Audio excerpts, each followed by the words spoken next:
We are talking about another American. We just saw Chris Richards there. Jesse Marsch. Is he coming back to the Premier League at Leicester, David? Undecided is the word coming from Leicester City today, Rebecca.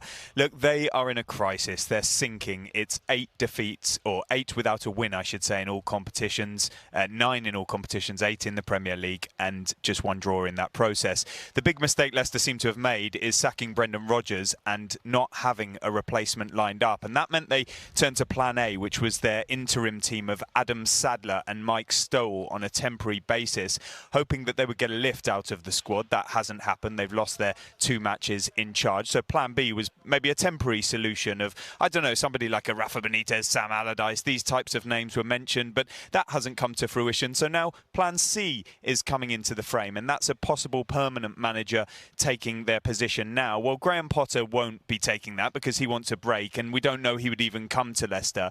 And then very quickly, attention has turned to Jesse Marsch. Yes, there have been talks with Jesse Marsch, of course, sacked by Leeds. He came close to joining Southampton, but that deal collapsed. He's thought to have impressed in talks with Leicester in terms of his vision, his tactics, the way he might fit this group of players.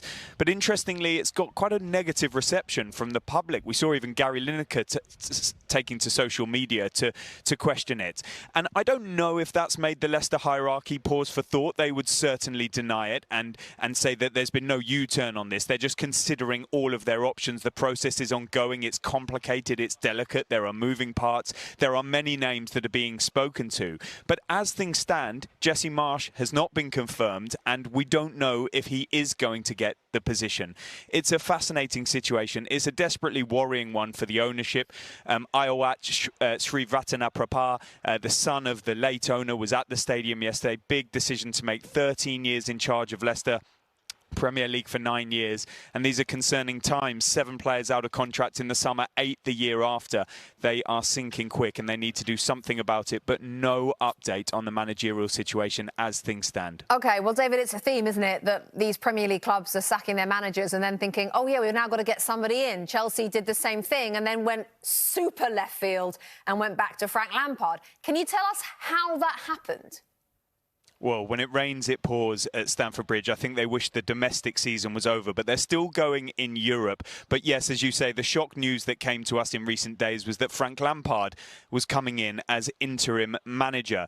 Now, it's quite interesting. There's a report in the British press today that Todd Bowley, the controlling co-owner, was influenced in his decision by James Corden, of all people. Now, I don't know the exact accuracy of that, but it plays into the sense of perceived chaos at Chelsea at the moment. Frank Lampard, I can tell you, was an option that Chelsea had looked into and explored as far back as late February when Graham Potter and his Chelsea team lost at Tottenham. He earned a stay of execution by beating Leeds, Borussia Dortmund and Leicester. But then things started to unravel with the draw against Everton and, of course, that defeat against Aston Villa. Chelsea again began to think about Lampard. It was a tight turnaround, though, and so that's why Potter's interim team, his coaching staff, was put in temporary charge. But Lampard appeared after we were speaking live on NBC at Chelsea against Liverpool, and very soon there were talks. He was actually sat in the owner's box, and a deal was quickly struck, but it wasn't without its complications because his staff that he wanted to bring in still have some negotiations to sort out with Everton, where they were previously employed before being sacked in January over their severance and contracts and payoffs. Now that's happened. Ashley Cole has come in, Chris Jones and Joe Edwards as well. But it gave them only 2 days to train Chelsea up for that terrible performance at Wolves yesterday.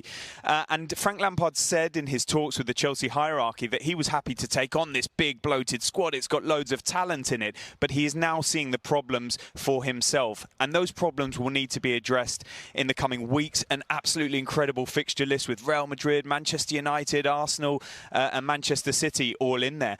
And then Chelsea have big problems on the horizon. Financial accounts that have been filed with Companies House shows huge losses for the year to June 2022, huge payoffs to former directors, huge spending on transfers. They're going to have to get that financial fair play situation sorted in the summer.